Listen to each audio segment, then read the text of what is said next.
قریب آ جائیں۔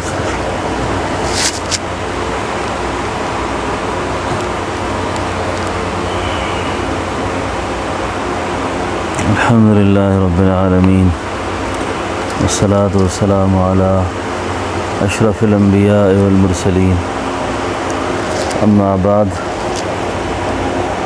فاعوذ باللہ من الشیطان الرجیم، بسم اللہ الرحمن الرحیم۔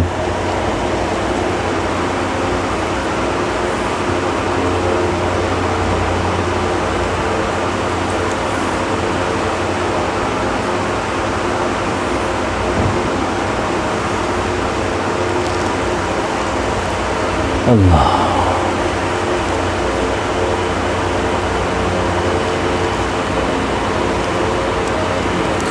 سالک کی جو ترقی رکی ہوتی ہے، عرصہ ہو گیا مجلس ذکر اللہ کا اہتمام قدر اپنی ہمت کے مطابق کرتا ہے آدمی،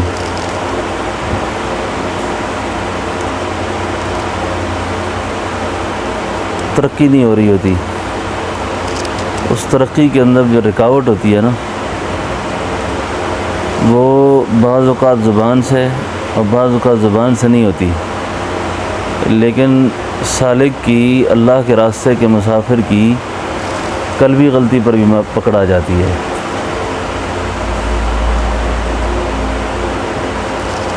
دل کی غلطی پر بھی،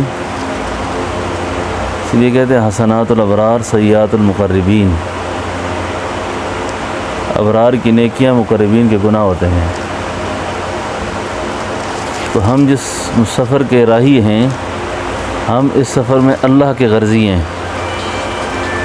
ہم اللہ کو چاہ رہے ہیں کہ ہمیں اللہ ملے۔ تو جو اللہ کی محبت، اللہ کا تعلق، اللہ کا قرب حاصل کرنا چاہتے ہیں نا، ان کو دل و زبان سے اللہ کا ہونا چاہیے، دل و زبان سے اللہ کا ہونا چاہیے۔ اور جب وہ دل و زبان سے اللہ کے ہوتے ہیں، پھر اللہ ان کو ملتے ہیں۔ ایک بزرگ نے ایک واعظ لکھا ہے، کتاب لکھی، ہم کس کو ملتے ہیں اور ہمیں کون پاتا ہے۔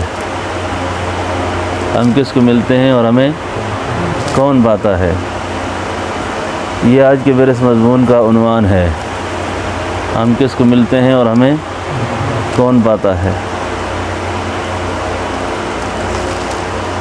اللہ ان کو ملتے ہیں، اللہ ان کو ملتے ہیں جو زبان و دل سے ہر وقت ان کی نگاہ اور دل اللہ ہی پہ اٹکا رہتا ہے۔ یہ گلے شکوے شکایتیں، یہ فقیر کا نہ مسلک ہے نہ مشرب ہے۔ تو ایسا کرتا ہے، تم نے ایسا کیا، فلاں نے کر دیا، اس نے کر دیا۔ اس لیے بزرگوں کا مشترکہ اور متفقہ ایک قول ہے، اور سارے صوفیاء کا اجماع ہے اس بات پر کہ عافیت اللہ رب العالمین سے ہر وقت طلب کرنی چاہیے، اور جس حال میں ہے اس کو اپنے اوپر عافیت کا حال سمجھے، جس حال میں ہے اس کو اپنے اوپر عافیت کا حال سمجھے۔ دیکھیں نا، 10 منٹ آپ آنکھیں بند کر دیں، آنکھیں وہ پٹی ہے، کچھ بھی نظر نہیں آتا اس کو، آپ کو آنکھ کی عافیت کا پتہ چل جائے گا کہ آنکھ کتنی بڑی نعمت ہے۔ کان پر ذرا پٹی باندھ کر دیکھیں نا، اسی طریقے سے اعضاء و جوارح پر تھوڑی سی دیر آپ فکر کریں، ہم اس کی عافیت معلوم ہو جائے گی۔ اس لیے اللہ رب العالمین سے عافیت دین اور عافیت دنیا، اگر عافیت دین اللہ اٹھا دے نا تو بندہ کافر، مرتد اور ملحد ہو کے مرتا ہے، عافیت اٹھ گئی ہے۔ اور عافیت دنیا اٹھ جائے نا، بادشاہیوں میں نا آدمی ذلیل اور خوار ہوتا ہے، بادشاہیوں میں ذلیل و خوار ہوتا ہے۔ اس لیے فقیر کا جو مسلک اور مشرب ہو، اور ہم سب کے سب اللہ کے در کے فقیر ہیں، اللہ کے در کے فقیر ہیں، اور فقیر کو اپنی نگاہ اور دل وسوسے خیالات شیطانی کی اتباع نہ کرے، یہ آتے جاتے رہتے ہیں، لیکن دل سے اللہ کا ہونا چاہیے آدمی کو۔ ہم میں سے بہت سے لوگ اپنی قسمت پر شاکی ہیں، اپنے مقدر پہ شاکی ہوتے ہیں۔ میں ایک بڑی عجیب بات سنانے لگا ہوں۔ ایک بزرگ کی خدمت میں نا ایک صاحب آئے، کہنے لگے حضرت یہ جب دنیا میں اللہ تعالیٰ کوٹھیاں، کاریں، بنگلے، محلات، عہدے، عزت، شہرت تقسیم کر رہے تھے تو ہمارے بخت کہاں سوئے ہوئے تھے؟ ہماری قسمتیں کہاں سوئی تھی اس وقت؟ عقل ہمارے پاس ہے، تعلیم ہمارے پاس ہے، لیکن بڑے بڑے بیوقوفوں کے پاس کاریں ہیں، بنگلے ہیں، عزت ہے، شہرت ہے۔ تو یہ بڑا تقسیم منصفانہ نہ ہو سکی، ہمیں کیوں نہیں دیا اللہ نے؟ شیخ نے کہا اللہ کی حکمتوں پہ راضی رہے، زیادہ ادھر ادھر کی باتیں نہ کیا کر۔ نے کہا حضرت مجھے یہ سمجھ نہیں آئی۔ شیخ اس کو پکڑ کے لے گئے کسی ہسپتال میں، کسی کینسر کے وارڈ میں لے گئے مثال کے طور پر۔ دیکھا کسی کو خون کی الٹی لگی ہوئی تھی، کسی کے سر کے بال گرے ہوئے تھے، جی کوئی پاگل تھا، کوئی کرا رہا تھا۔ تو شیخ نے فرمایا جب اللہ تعالیٰ دنیا میں یہ آزمائشیں تقسیم کر رہے تھے اس وقت تم کہاں تھے؟ میں زیادہ کے چکر میں نہ پڑو، عافیت مانگو، عافیت۔ اللہ اگر اس دنیا دے کر تو اس میں عافیت دے رہا ہے، یہ قبول ہے ہمیں۔ اللہ اگر اس میں عافیت نہیں ہے، اللہ ہمارے لیے عافیت پیدا فرما۔ تو رسول اللہ صلی اللہ علیہ وسلم کی جو دعائیں ہیں نا، مسنون دعائیں، مسنون دعاؤں میں آپ کا ہمیشہ سے یہ اہتمام اور معمول تھا کہ آپ اللہ سے عافیت بہت مانگتے تھے، عافیت بہت مانگتے تھے۔ پہلے میں دیکھتا تھا کہ عورتوں کے اندر نا گلے کا مرض بہت زیادہ ہے، عورتوں کے اندر، لیکن اس شکوہ اور گلے میں مرد یہ پیچھے نہیں ہے کسی سے۔ ایسی ایسی حسرتیں دل میں پیدا ہوتی ہیں، ایسے ایسے ارمان پیدا ہوتے ہیں، ایسے ایسے خیالات ابھرتے ہیں، اس کا گلے پہ بندہ کرتا ہے۔ اور کئی ماں باپ پر گلہ کرتے ہیں، ہمارے ماں باپ نے تو یہ کیا، تم نے کیا کیا؟ تم نے ہمارے لیے کیا کیا؟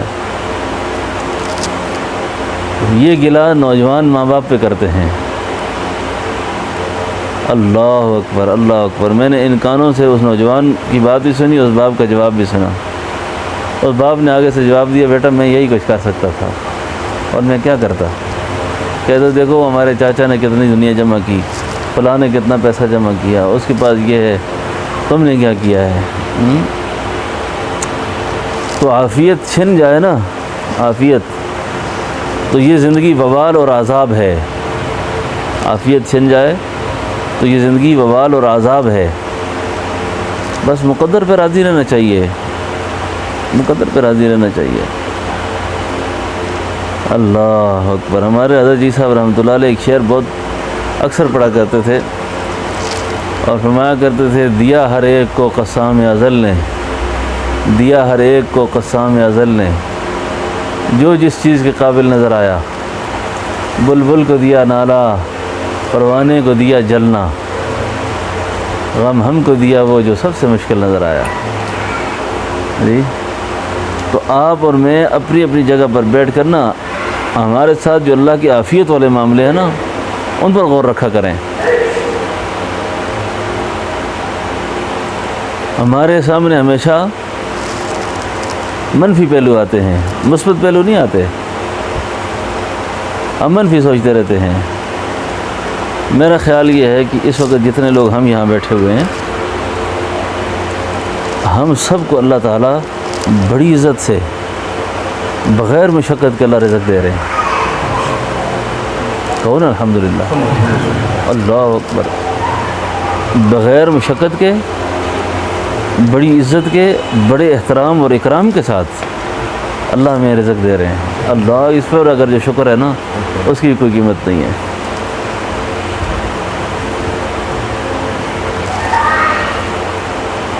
گھر کی نعمتیں، گھر کی نعمتیں، سواری کی نعمتیں، اب اس پہ شکر ہی میں اضافہ ہوگا تو اللہ اس میں عافیت بنا دیں گے، ہمارے لیے عافیت بن جائے گی۔ اور اگر ہم ایسا نہیں کریں گے تو ہوگا وہ تو جو اللہ چاہ رہے ہیں، پھر اسی کو عذاب بنا دیں گے، اسی کو عذاب بنا دیں گے۔ آپ یقین کریں جی کہ ہم اپنی اپنی جگہ پر نا اکڑتے ہیں، کوئی زبان سے اکڑ کی بول بولتا ہے، کوئی اکڑتا زبان سے نہیں ہے، دینداری کا اپنے اوپر لیبل رکھ کر نا اندر سے پورا فرعون ہوتا ہے۔ لیکن انسان کو اس کی اوقات جو ہے نا اللہ تعالیٰ جب سمجھاتے ہیں نا، ان بطش ربک لشدید انہ هو یبدئ ویعید وهو الغفور الودود ذو العرش المجید فعال لما یرید۔ یہ اس اپنی شان ایک جگہ بیان کی، اور جس وقت اپنی عقل، اپنی شہرت، اپنا منصب، عہدہ دوڑا دوڑا کے جب ہم تھک گئے نا، وہاں سے آگے اعلان ہوتا ہے ان اللہ علی کل شیء قدیر۔ کیا کرتے ہو؟ مجھے چھوڑ کے کہاں جاؤ گے؟ مجھے چھوڑ کے کہاں جاؤ گے؟ تو جس نقطے پر تھک کر پہنچنا ہو اس نقطے پر پہلے آنا چاہیے، اس نقطے پر پہلے آنا چاہیے، اس نقطے پر پہلے آنا چاہیے۔ تو سلوک کا حاصل حصول اللہ کی توحید ہے، اللہ کی توحید، اللہ کی کبریائی ہے، اللہ کی بزرگی ہے، اللہ کی بڑائی ہے، اللہ کی عظمت ہے، اللہ کا بڑے ہونے کا خیال ہے۔ وہ دل و دماغ میں اتنا رچا بسا ہو کہ ماں سوا نام کی کوئی چیز ہی نہ ہو وہاں پر۔ اللہ اکبر، اللہ اکبر۔ میں ابھی عصر کے بعد اپنے گھر والوں سے مذاکرہ کر رہا تھا ایک بات پر، میں نے کہا مجھے اللہ تعالیٰ نے دو پیروں کی صحبت ایسی نصیب فرمائی کہ مجھے آج خیال آ رہا تھا کہ اللہ اگر پوچھے تجھ سے قیامت والے دن کہ تو لایا کیا اپنے ساتھ، تو میں اپنے بزرگوں کو پیش کروں گا۔ تو مجھ سے کہا اتنی بڑی بات کیسے کر رہے آپ؟ میں کہوں گا اللہ یہ آپ کے تھے، ہم ان جیسے تو نہ ہو سکے لیکن ان کا پلہ پکڑا رکھا ہم نے، تیری وجہ سے ہم ان کے پیچھے پھرتے رہے۔ اللہ تو لاج تو رکھتے ہیں نا، اللہ ہم تیری وجہ سے پھرتے رہے نا، آپ کیوں آئے یہاں پر؟ کیا غرض ہے یہاں پر؟ اللہ ہم تیری وجہ سے آئے بس۔ کتنے کامل ہیں ہم، کتنے ناقص ہیں، اللہ تجھے ہی پتہ ہے۔ کتنے متقی ہیں، کتنے گناہگار ہیں، یہ تیرے دفتر میں لکھا ہوا ہے سارا کچھ۔ دنیا میں کوئی پیمانہ نہ میرے پاس ہے نہ آپ کے پاس ہے، وہ پیمانے بھی سارے اللہ ہی کے پاس ہیں، اللہ ہی کے پاس ہیں۔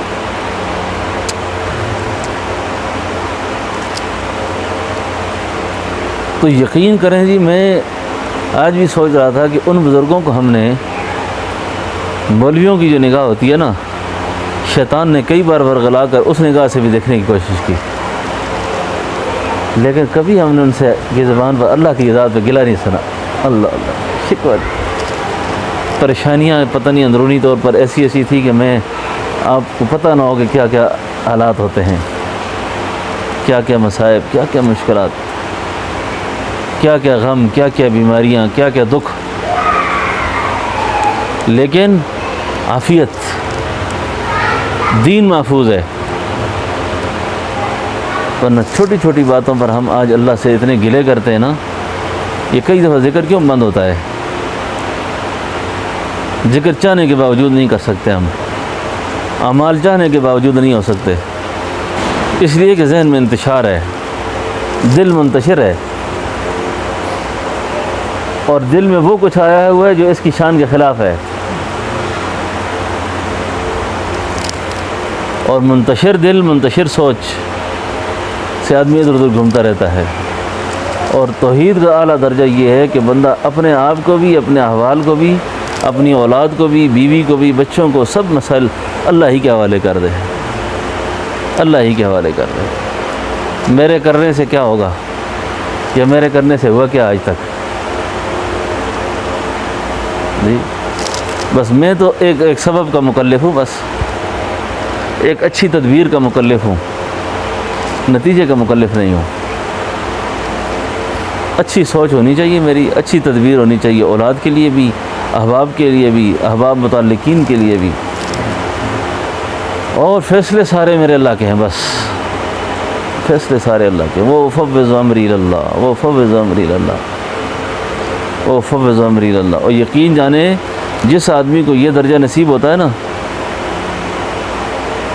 ایک عارف کی کہ حق پر کسی نے ڈاکہ ڈالا، ایک عارف کے حق پر کسی نے ڈاکہ ڈالا، حق بندہ تھا کوئی ان کا، اور کسی ظالم کے آگے چڑھ گئے۔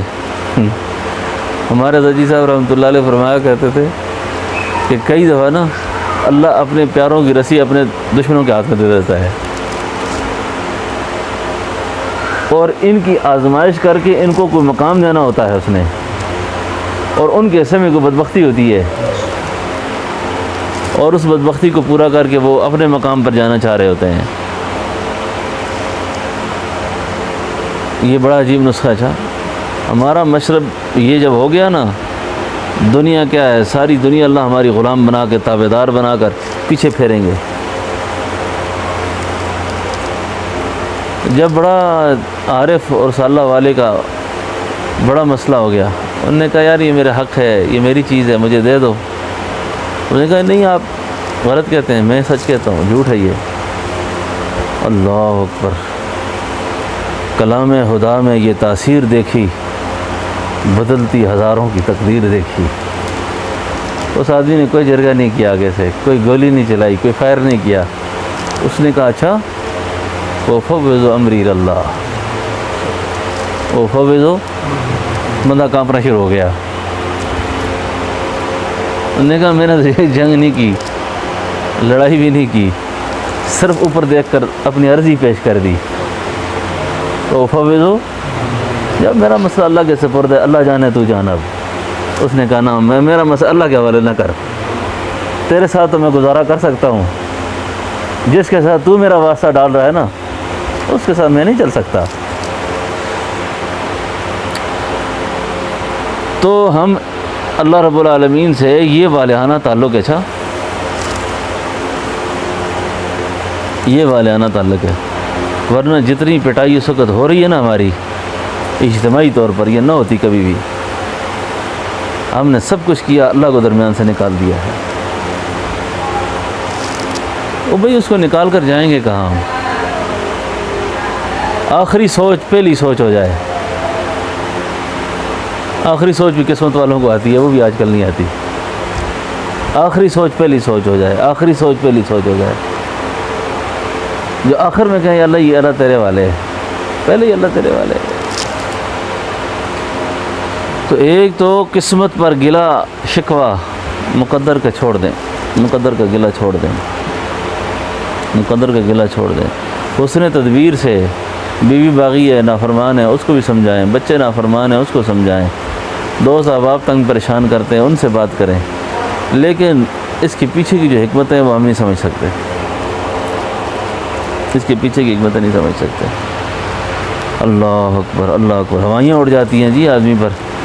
جس وقت یہ بات میں نے ابھی آپ سے کی نا، کل میرا بیان یہ کسی دوست نے ریکارڈ کر دیا، جمعے میں نے یہی مضمون بیان کیا، تو 3-4 عورتوں نے کہیں سے سنا، اور آج مجھے انہوں نے پیغام دیا کہ ہمارے تو طوطے اڑ گئے، ہم سے طوطے اڑ گئے۔ کیا مضمون بیان کیا آپ نے؟ میں نے کہا میں نے بیان نہیں کیا، جمعے سے پہلے اللہ نے میرے دل میں یہ مضمون ڈالا کہ یہ مضمون بیان ہو جائے، یہ مضمون بیان ہو جائے۔ اور بے دین آدمی، عام دنیا دار آدمی، اس کو تو مجلس ہی نہیں ملی، اس بیچارے کا تو قصور ہی کم ہے، عورتوں کا تو قصور ہی کم ہے، ان کو صحبت نہیں ملی، تربیت نہیں ملی۔ اور یہ لوگ جو عرصے سے اللہ اللہ کرتے ہیں، اللہ والوں کی مجلسوں میں اٹھتے بیٹھتے ہیں، باوجود اس کے کہ یہ اپنی اصلاح کی طرف متوجہ نہیں ہوتے، تو اس اللہ کی ڈیل سے، اللہ کی مہلت سے ناجائز فائدہ نہیں لینا چاہیے۔ اللہ کی ڈیل سے، اللہ کی مہلت سے ناجائز فائدہ نہیں لینا چاہیے۔ جتنا جلدی ہو اللہ تعالیٰ سے توفیق مانگے اس کی۔ نبی علیہ السلام نے یہ جو دعا ارشاد فرمائی نا، اللہم انکا عفو کریم تحب العفو فاعف عنی یا کریم، یہ دعا بہت مانگنی چاہیے۔ اللہ میرے کاموں میں عافیت پیدا فرما دے، اللہ میرے کاموں میں عافیت پیدا فرما دے۔ اور یہ پاگل اور مجنون ہو کے دعا کرے یہ، سبحان اللہ۔ ہمارے حضرت جی صاحب رحمۃ اللہ علیہ کی ایک دو دعائیں مجھے بہت یاد آتی رہتی ہیں، اور کبھی مانگوں تو اس کی بڑی نورانیت بھی محسوس ہوتی ہے۔ ایک دعا حضرت یہ کیا کرتے تھے، اے اللہ تو نے میرے متعلقین میں سے، میری اولاد میں سے، میرے پاس بیٹھنے والوں میں سے کسی کا نام اگر تو نے بدبختوں کی لسٹ میں لکھا ہوا ہے، اللہ اس نام کو وہاں سے نکال کر سعیدوں میں شامل کر، اللہ اس کو شقیوں سے نکال کر سعیدوں میں شامل کر دے۔ اور دوسری دعا یہ کیا کرتے تھے، اے اللہ یہ ساری دنیا میں لوگ فوت ہو جاتے ہیں، اے اللہ ہم سب کے لیے دعا کرتے ہیں، اے اللہ ان کے لیے خصوصی کرتے ہیں جن کے پیچھے اب ہاتھ کھڑے کرنے کا نہ کوئی بھی نہیں ہے، اللہ ان کو پیچھے سے اولاد صدقے کرتی ہے، دعائیں کرتی ہے، خیرات کرتی ہے، ہدیہ بھیجتی ہے، تو ان کے والدین خوش ہوتے ہیں ہاں۔ اور کچھ کے والدین ایسے ہی بیچارے حسرت سے دیکھتے ہیں کہ ہمیں بھیجنے والا کوئی نہیں ہے، ہماری پوچھ پرواہ کسی کو نہیں ہے اس وقت ہاں۔ تو اللہم انک عفو کریم تحب العفو، عافیت دنیا بھی عافیت دین بھی۔ یہ دین کے اندر سے اللہ عافیت اٹھا دینا۔ ابھی تھوڑی دیر پہلے ایک آدمی میرے پاس آیا تو کہنے لگا جی فلاں ٹی وی پر خطیب بولتا ہے، نام لے ہی لیں اس کا، وہ جاوید غامدی ہے ملحد، اس کا نام لیا تو اس نے کوئی دین کی یہ تعبیریں بیان کر رہا ہے۔ وہ میں نے اس کو کہا میں ابھی آپ کو لمبی چوڑی کیا سمجھاؤں، اس کے دین سے اللہ نے عافیت اٹھا دی ہے، اس کے دین سے اللہ نے عافیت اٹھ گئی ہے بس، اور خلاصہ یہی ہے۔ اللہ عافیت اٹھا دے تو فتنے جو ہیں نا یہ جاہلوں سے نہیں پھیلتے، پھر فتنے پھیلے ہی بڑے بڑے لوگوں سے ہیں، ان پڑھ آدمی سے کیا فتنہ پھیلے گا؟ ان پڑھ کو تو اپنی نماز روزے کا پتہ نہیں گزارا کرتا چلتا ہے۔ جب دین سے عافیت اٹھ گئی تو بے دینی پھیلتی ہے، پھر گمراہی پھیلتی ہے، اور دنیا سے عافیت اٹھ جائے تو بادشاہیوں میں بندہ ذلیل و خوار ہوتا ہے۔ میں ایسے شخص کو جانتا ہوں ذاتی طور پر، اور دیکھا بھی ہے اس کو میں نے، اس نے ایک بینک میں جا کر اپنے آپ کو مرزائی لکھوا دیا، دوسری بینک میں جا کے کہا میں شیعہ ہوں تاکہ میرے مال سے زکوٰۃ نہ کٹے۔ ہرس، طوفان درجے کی ہرس جی، اور بینک سے ساری زندگی اس کی زکوٰۃ نہیں کٹی۔ کہتے ہو مرزائیوں کی کیا زکوٰۃ ہے، شیعوں کی کیا زکوٰۃ ہے؟ اب اللہ نے عافیت اٹھا دی دنیا سے، یقین جانے اللہ اکبر، اللہ معاف فرما دے۔ کسی بیٹے نے خودکشی کی، کسی نے کیسے جان ماری، کسی نے کیسے جان ماری، اور خود اس شخص کی آخری زندگی جو تھی ایک بریڈ ڈب روٹی کا پیس پانی میں بھگو کر کھانا ہے، دودھ سے بھی الرجی ہے، دودھ سے بھی الرجی ہے۔ تو ہم اللہ تعالیٰ کے فضلوں میں، اچھا فضلوں میں ہیں، اللہ رب العالمین کا اتنا شکر ادا کریں، بچوں کو بٹھا کر، بیوی کو بٹھا کر، گھر والوں کو بٹھا کر، اپنے دوستوں کے ساتھ دفتر میں بیٹھ کر کہ بھائی کوئی بات ایسی زبان سے نہ کرنا، کوئی بات دل پہ ایسی نہ لانا کہ اللہ کی بارگاہ سے ہم مردود ہو کے خارج ہو جائیں باہر۔ ہم پر تو اللہ کے بڑی فضل ہیں، اللہ کی بڑی مہربانی ہے اس پر ہاں جی۔ ماؤں پر گلا، بیوی پر گلا، کیسا مقدر ہے میرا، کیسی زندگی ہے میری، یہ کوئی زندگی ہے، یہ کوئی کھانے کی چیز ہے میرے لیے، یہ کوئی پہننے کی چیز ہے میرے لیے، یہ کوئی رہنے کی جگہ ہے میرے لیے۔ میں نے آپ کو پچھلے جمعے میں ایک بیان کیا تھا نا، یا کسی حلقے میں بیان کیا تھا، اس واقعہ نے بڑا اثر کیا۔ جب آدمی اللہ کی نافرمانیاں کرتا ہے نا، پھر اللہ تعالیٰ کی طرف سے بعض اوقات ڈھیل آتی ہے، ڈھیل، اور اللہ رب العالمین ڈھیل بہت دیتے ہیں جی۔ اور پتہ نہیں میری مہلت کتنی ہے، آپ کی کتنی ہے، آپ کی کتنی ہے، آپ کی کتنی ہے، اس مہلت کی بھی ایک لمٹ ہے نا، اس مہلت کی بھی ایک حد ہے۔ پھر جس وقت اس مہلت کی لمٹ ختم ہو گئی نا، پھر عقل کے باغیچے میں شیخ کبیر احمد رفاعی فرمایا کرتے تھے، خاک اڑتی ہے پھر، کیونکہ روحانیت کا چشمہ خشک ہو گیا نا، اور جب روحانیت مرتی ہے نا، عقل کا باغیچہ اس میں خاک اڑتی ہے۔ پھر دنیا میں سارے لوگ اس کو بیوقوف نظر آتے ہیں اپنے علاوہ، اپنے سے زیادہ عقل مند وہ دنیا میں کسی کو نہیں مانتا۔ یہ دنیا کی اس بڑی فیشن ڈیزائنر عورت کا قصہ ہے جس نے موت سے پہلے یہ وصیت لکھی کہ میرے گھر کے پورچ میں قیمتی قسم کی گاڑیاں کھڑی ہیں، لیکن میری گاڑی جو ہے نا ویل چیئر ہے اس وقت، اور میرے گھر میں بڑے عمدہ بیڈ لگے ہوئے ہیں، لیکن میرا بیڈ جو ہے نا ایک اسٹریچر سے اٹھا کے دوسرے پہ ڈالنا ہے، دوسرے سے اٹھا کے دوسرے پہ ڈالنا ہے، یہ میری زندگی ہے۔ اور بینکوں میں بڑے پیسے ہیں، اے ٹی ایم اولاد کے ہاتھ میں چلے گئے، خاوند کے ہاتھ میں چلے گئے، نہ نکال سکتی ہوں، نہ دے سکتی ہوں، نہ کر سکتی ہوں کچھ۔ اور دنیا میں جو لوگ ہم سے آٹوگراف لیا کرتے تھے، آج میرے سرانے کھڑے ہو کر ڈاکٹر میرے میڈیکل رپورٹیں لکھتے ہیں، آج یہ رپورٹ لکھ کے آؤ، یہ کر کے آؤ، یہ کر کے آؤ، یہ کر کے آؤ، ہاں۔ اور پھر پیغام کیا ہے؟ پیغام یہ ہے کہ زندگی، فانی زندگی سے یہ تجربہ حاصل ہوا کہ جب آدمی پہ کوئی مرض حملہ کرتا ہے، اور خصوصاً اس نے کہا جو مجھے کینسر کا مرض لگا ہے، اس کے اعتبار میں اس نتیجے پہ پہنچی ہوں کہ دنیا میں انسان کی زندگی وہی ہے، جب وہ دنیا سے جائے تو پیچھے لوگوں کے چہروں پہ مسکراہٹیں بکھیر کے آئے، خوشیاں دے کے آئے، لوگوں کو دکھی نہ کرے، لوگوں کو پریشان نہ کرے۔ وہ یہ ہمارا بہت بڑا مسئلہ ہے کہ ہم ذاکرین لوگ نماز اعمال کے تو بعد پابند ہو جاتے ہیں، لیکن اخلاق امت ٹھیک نہیں ہوتے، عام لوگوں کے ساتھ ہمارے رویے ٹھیک نہیں ہوتے، تنگ ہوتے ہیں لوگ، بیزار ہوتے ہیں ہم سے، مایوس ہوتے ہیں، پریشان ہوتے ہیں ہم سے۔ تو بہرحال بات بہت آگے جا رہی ہے۔ اللہم انکا عفو کریم تحب العفو فاعف عنی یا کریم، اس دعا کو بہت کثرت سے پڑھنا چاہیے، بہت کثرت سے پڑھنا۔ اے اللہ، اور اسی عافیت کے سوال کی مناجات مقبول کے اندر اور بہت ساری دعائیں ہیں، وہ اپنی تنہائی میں مانگنی چاہیے اللہ سے۔ اے اللہ، مجھ سے عافیت کا سوال ہے، میرے بچوں کے لیے مجھ سے عافیت کا سوال ہے، گھر والوں کے لیے عافیت کا سوال ہے۔ ہندوستان کے ایک بڑے عالم ہیں، میری ملاقات ان سے حرم شریف میں 2007 میں ہوئی، اور ان سے اس کا کوئی تعلق بھی ہوا پھر سے، حضرت مولانا خلیل الرحمن سجاد نعمانی صاحب۔ مولانا خلیل الرحمن سجاد نعمانی ہندوستان کے بڑے عالم ہیں اس وقت۔ ان کے والد تھے مفکر اسلام حضرت مولانا منظور احمد صاحب نعمانی رحمۃ اللہ علیہ، بہت بڑا آدمی گزرا ہی ہے۔ یہ فرماتے ہیں کہ میں چھوٹا سا تھا تو اپنے ابا حضور کے ساتھ میں باہر نکلتا تھا، تو ابا جی نا راستے پہ چلتے چلتے نا اچانک ایسے کھڑے ہو جاتے، اللہ کھڑے ہو جاتے، پھر چلتے، پھر دعا۔ میں پوچھا ابا جی کیا کرتے ہیں آپ؟ کہتے ہیں میں دیکھتے ہیں اللہ یہ شخص بھی پتہ نہیں کسی پریشانی سے گھر سے نکلا ہوگا، اللہ اس کو عافیت دے دے، اللہ اس کو عافیت دے دے، پتہ نہیں یہ جان کی بیماری میں ہے، مال کی پریشانی میں ہے، دنیا کا کوئی غم ہوگا اس سے، اے اللہ تو قادر ہے، تو مہربانی کر دے اس پر، اللہ تو مہربانی کر دے اس پر، اللہ تو مہربانی کر دے اس پر۔ تو اپنی تنہائیوں کو آباد کریں، تنہائیوں کو ویران نہ کریں۔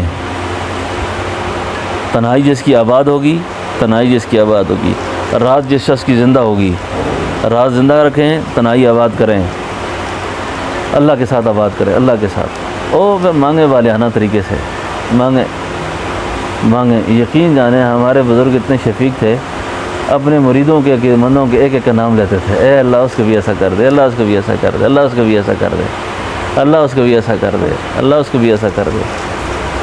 جی اللہ اکبر۔ میں نے ایک دوست کو بتایا ایک زمانے میں کہ میں نے کہا میں حضرت کی خدمت میں گیا ہوا تھا تو حضرت رات کو تیرا نام لے کر دعا کر رہے تھے، ہاں نام لے کے دعا کر رہے تھے۔ یقین جانے وہ آدمی اپنی کیفیت سے باہر ہو گیا، اس نے کہا جی میں بھی ایسا خوش نصیب ہوں، میرا بھی کوئی نام لے کے دعا کرتا ہے، ہاں میرا بھی کوئی نام لے کے دعا کرتا ہوگا۔ اللہ اکبر۔ تو بات عرض کر رہا ہوں کہ تنہائی آباد کریں، تنہائی میں تھوڑی دیر ہاتھ اٹھانے کی ضرورت بھی نہیں پڑتی اللہ کے سامنے بعض اوقات، جب لو لگی ہو نا، لو لگی ہو، یہ ضابطے بھی پھر نہیں ہوتے وہاں پر، یہ ضابطے قیود بھی بس اللہ سے مانگیں، اللہ سے، اے اللہ مجھے عافیت دے، اللہ مجھے عافیت دے، اللہ مجھے عافیت دے۔ ابھی آج تھوڑی دیر پہلے ابھی ایک صاحب کا مجھے فون آیا کہ موٹر سائیکل پر بچے کا ایکسیڈنٹ ہو گیا ہے، ٹانگ 3 جگہ سے ٹوٹ گئی ہے۔ اللہ اکبر۔ ٹیوشن سے پڑھ کے آیا ہے، یہ حال ہو گیا میرے ساتھ، اور روئے۔ اب آدمی پہ جب بنتی ہے نا پھر پتہ چلتا ہے کیا ہو گیا ہے، بات سمجھے نا۔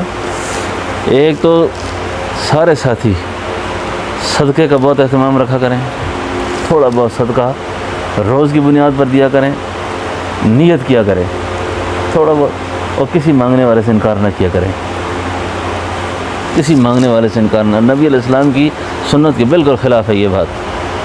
آپ جھڑکاتے نہیں تھے، جھاڑتے نہیں تھے کسی آدمی کو، نہ بھی دینا ہونا تو ایسے طریقے سے ٹال دینا، خاموش ہو جائیں کہ اگلے کی عزت نفس مجروح نہ ہو۔ اور مانگنے والا بات تو پیشہ ور ہوتے ہیں نا، وہ بات بڑی مشکل سے مانگتے ہیں، اور اپنے طور پہ صدقے خیرات کا خوب اہتمام کریں، اور کسی کو اس کی ہوا بھی نہ لگنے دیں، خاص طور پر دو لوگوں کو، بیوی، بچے، اپنے بہن بھائی، ان کو تو بالکل نہیں پتہ ہونا چاہیے کہ میرا یہ شوہر یا میرا بیٹا، میرا بھائی یہ بھی کوئی نیکیاں کرتا ہے۔ بس اللہ کے لیے اللہ عافیت دے دیتے ہیں، اللہ کی پناہ میں آ جاتا ہے آدمی، اللہ کی پناہ میں آ جاتا ہے آدمی۔ اور پھر تنہائی میں بیٹھ کر مانگا کریں، اپنے لیے بھی، ساری امت کے لیے مانگا کریں، دوستوں کے لیے مانگیں۔ اللہم انکا عفو قریب تحب العفو فاعف عنی یا کریم۔ اللہ میرے اس بیان کو، واعظ کو اللہ قبولیت نصیب فرماویں، اللہ آپ کو بھی اور مجھے بھی عمل سمجھ کی توفیق نصیب فرماویں۔ ربنا تقبل منا انک انت السمیع العلیم وتب علینا انک انت التواب الرحیم۔ اللہم صلی علی روح محمد فی الارواح، اللہم صلی علی جسد محمد فی الاجساد، اللہم صلی علی قبر محمد فی القبور۔ اے اللہ ہم بہت ہی عاجز ہیں، اللہ بہت ہی گناہ گار ہیں، سیاکار ہیں، آپ کی عنایتوں کی کوئی انتہا نہیں، آپ کی مہربانیوں کی کوئی انتہا نہیں، اور ہماری غفلتوں اور سستیوں کی بھی کوئی انتہا نہیں۔ اے اللہ تو اپنے فضل اور مہربانی سے ہماری دنیا بھی اچھی کر، اللہ ہماری موت بھی اچھی کر، اللہ ہماری قبر بھی اچھی کر، اللہ ہماری قیامت بھی اچھی فرما۔ اے اللہ اس وقت تک نہ بلا اپنے آپ جس وقت تک تو ہم سے راضی نہیں ہوا۔ اے اللہ اس وقت تک ہمیں نہ بلانا جب تک تو ہم سے راضی نہ ہوا۔ اللہ بری موت، برے انجام سے ہمیں محفوظ رکھنا، اللہ بری موت، برے انجام سے محفوظ رکھنا، اس نے خاتمہ بالخیر اللہ ایمان پہ فرمانا۔ اے اللہ اس مجلس میں بیٹھنے والے کسی ساتھی کو محروم نہ کرنا، اللہ کسی کو محروم نہ کرنا، اللہ کسی کو محروم نہ کرنا، کسی کے بچوں کو، بچیوں کو، اولاد کو، آل اولاد کو بھی محروم نہ کرنا، کسی کی نسلوں کو بھی محروم نہ کرنا۔ اے اللہ ہم سب آپ کی بارگاہ میں ایک درخواست پیش کرتے ہیں، اے اللہ ہمیں جادو سے، نظر سے، حسد سے، جنات کے فتنوں سے، شیاطین کے فتنوں سے، نفس کے فتنوں سے، اے اللہ ہمیں ہماری اولاد کی، آل اولاد کی اللہ حفاظت فرما۔ اے اللہ ہم امتحانوں کے قابل نہیں ہیں، میرے اللہ ہم پر رحم فرما۔ اے اللہ ہماری سستیوں کو معاف فرما کر ہمیں معاف فرما دے اللہ۔ اے اللہ ہمارے کسی گناہ کی شامت میں ہم پر یا ہماری اولاد پر، ہمارے احباب پر کوئی غضب نازل ہو جائے، اللہ اس سے ہمیں پناہ نصیب فرما۔ اے اللہ اس سے ہمیں پناہ نصیب فرما۔ اے اللہ ہمیں، ہمارے متعلقین کو، احباب کو، دوستوں کو، بچوں کو، بچیوں کو ایکسیڈنٹ سے، حادثات سے اللہ محفوظ فرما، بری موت سے اللہ بچا، برے انجام سے بچا، اس نے خاتمہ بالخیر ایمان پہ فرما۔ اے اللہ قرض مرض سے محفوظ فرما، علت ذلت سے محفوظ فرما۔ یا الہ العالمین ایک بچی بیمار ہے، دعاؤں کا کہا ہوا ہے، اے اللہ اس بچی پہ رحم فرما، اے اللہ اس بچی پہ مہربانی فرما دے، اے اللہ اس کی تکلیف کو دور کر دے اللہ، اے اللہ ان کے غموں کو دور کر دے، اے اللہ یہ جس بچے کا حادثہ پیش آیا ہے یا اللہ اس بچے کو صحت زندگی نصیب کر دے، والدین جس پریشانی میں اللہ ان کی پریشانی کو دور فرما دے، اے اللہ اپنے خاص فضل و کرم سے ہمارے بچے جہاں جہاں پڑھتے ہیں اللہ ان کی حفاظت فرما دے، اے اللہ سب کی حفاظت فرما دے، اللہ سب کو نظر بد سے محفوظ فرما دے، اے اللہ اپنے خاص فضل و کرم سے اس مجلس میں بیٹھنے والوں کو دلوں کو ٹھنڈا فرما دے، سب کو اپنی یاد قلبی روحانی نصیب فرما دے، سب کو اپنا قرب، اپنا تعلق خاص نصیب فرما دے، اے اللہ اپنے خاص فضل و کرم سے ہمارے والدین، عزیز و قارئ، مشائخ، اساتذہ جو دنیا سے رخصت ہو گئے اللہ ان کے درجات کو اور زیادہ بلند فرما دے، جو بیمار ہیں گھروں میں، اسپتالوں میں اللہ ان کو شفا نصیب فرما دے، ملک پاکستان کے حال پر رحم فرما دے، اندرونی بیرونی خطرات و خلفشار سے اس ملک کو محفوظ فرما دے۔ یا الہ العالمین اس سارے مجمع کی حفاظت فرما دے، اللہ ہمارے مسجد کے، مدرسے کی، خانقاہ کی ضرورتوں کو غیب سے پوری فرما دے، اے اللہ ہمارے قرضوں کی ادائیگی کے اسباب غیب سے پیدا فرما دے، اے اللہ غیب سے اسباب مہیا فرما دے، اے اللہ ہمارے مدرسے کے بچوں کی ضرورتوں کو غیب سے پورا فرما دے، اے اللہ ان کے لیے بہتر سے بہتر انتظام فرما دے، اے اللہ سارے ساتھیوں سے تو راضی ہو جا، اللہ سب سے راضی ہو جا، سب سے راضی ہو جا۔ جن دوستوں نے دعاؤں کا کہا ہے، لکھا ہے، یا ہم سے دعاؤں کی امید کرتے ہیں، یا اللہ پاک یہ دعائیں ان سب کے حق میں قبول فرما دے۔ وصلی اللہ تعالی علی خیر خلقہ محمد وعلی آلہ و اصحابہ اجمعین برحمتک یا رحمن الرحیم.